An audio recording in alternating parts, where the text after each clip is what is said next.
Right, Andy, following the draw away against Bolton, back at the Mem at the Saturday against a tricky opponent, Port Vale. Yeah, really good opponents. Again, came up with us last season. Done ever so well, acquitted themselves superbly in League One. Going really, really well in the league, and it'll be a tough game. Daryl's got them going, just like last season. Really strong, and they've improved from last year. So it's going to be a tough game, a good game, obviously one that we wish, Clark doesn't win, obviously, but we hope he wins every other game. Delighted to play them again. They've started the season on a real high. They've taken that form into League One, so we've got to be at our best. It's going to be a really tough game. We've prepared superbly, so hopefully we get the right result. Think back to last season, like you said, both teams coming up. It was a real pivotal game at the end of the season, winning away at their place. But this season, as you said, they've started really, really well. So actually, both teams looking at each other perhaps at the start of the season. Yeah, well, both, obviously they've gone up through the playoffs and we've made a late surge to finish third, which has obviously gone down in the history books as being an incredible time. But both teams have taken to League One really, really, really well. I'm sure both teams could say they could even potentially be a little bit higher. Port Vale's results have been really good recently, obviously beating Plymouth 2-0 in the last game. Obviously, Plymouth are riding high in the league. So it will be a tough game. Listen, we know it's going to be a really tough game. So it's going to be a scrap. You're going to have to win the physicals early doors. And then can we get the ball down and can we play our football and can we impose our will on them? So that's going to be part of our development from coming from drawing at Bolton. Obviously not having a great result at Boreham Wood, but beating Peterborough and, obviously having a really good performance against Fleetwood in the second half. We're in really good form ourselves. The lads are really confident. And coming into this Christmas period, it'll be a great, boost for us to get the 3 points. Joey's been demanding more clean sheets from the group. Could this, though, be a bit of a high-scoring game? Because they've got Ellis Harrison, former ROvers striker, up front.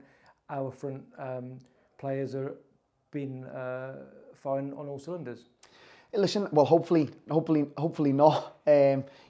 Listen, we've defended superbly at times, and even the other day, the onslaught that we'd faced against Bolton, we defended unbelievably well, especially second half when we didn't particularly have the ball as much as what we normally have, and we had to be really disciplined in those moments. It's taken them till the 95th minute to score from a second phase of a set play, but we defended the set play ever so well through the whole game. So those little moments are the areas that we really need to improve on. But we know, luckily enough for us, we know where we need to improve, so we work on that every day. The clean sheet against Peterborough, we took massive confidence from that because they are a free scoring team. So I think the clean sheets will come very similar to last season. We're just trying to bed everyone in. We've got a new group, a really young group again, who are learning, who are still trying to get better. And I believe second half of the season, you'll see that improvement. And do you think there's been a lot of difference between the two leagues, between League Two and League One? Because you could argue Forest Green is struggling slightly, but it's still a long way to go, obviously. But ourselves, Exeter, Port Vale, they've all started the season well. What's the main difference, do you think, between the two leagues?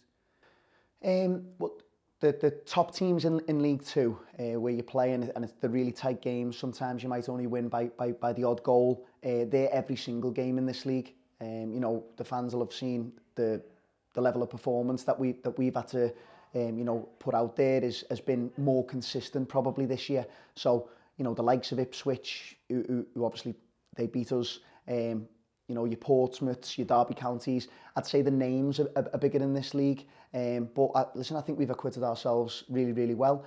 As a staff and as a set of players, we speak an awful lot. We believe that we could have done a little bit better, but we've got obviously the second half of the season and all those teams to play at our place.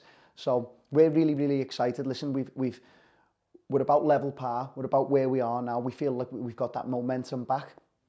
The lads are really confident, and it should be a great game on Saturday. And just finally, as well as that great game, there's one straight after England against France. Could be a huge day for ROvers and England fans. Well, let's hope so. Let's hope both of us get a really positive result. If we get the win, I think it's 7 o'clock kickoff, is it? On Saturday, the England-France game. England have got a really good opportunity. We've got some fantastic players. I think they've done superbly well out there in Qatar. In a tricky group, by the way, a really tricky group, and then a really tricky game for the last 16. And the France game, you know, what an unbelievable opportunity it is to go through to the semi-final. Who again, will it be Portugal potentially? I think it'll be Portugal maybe, or whoever Portugal are playing. But listen, England have done fantastically well. I'll be there supporting, as always, with the kids. I think we'll be watching it here because it'll be tough to get home to Liverpool. So full focus on the Port Vale game. Hopefully we get the right result there, and then obviously onto England.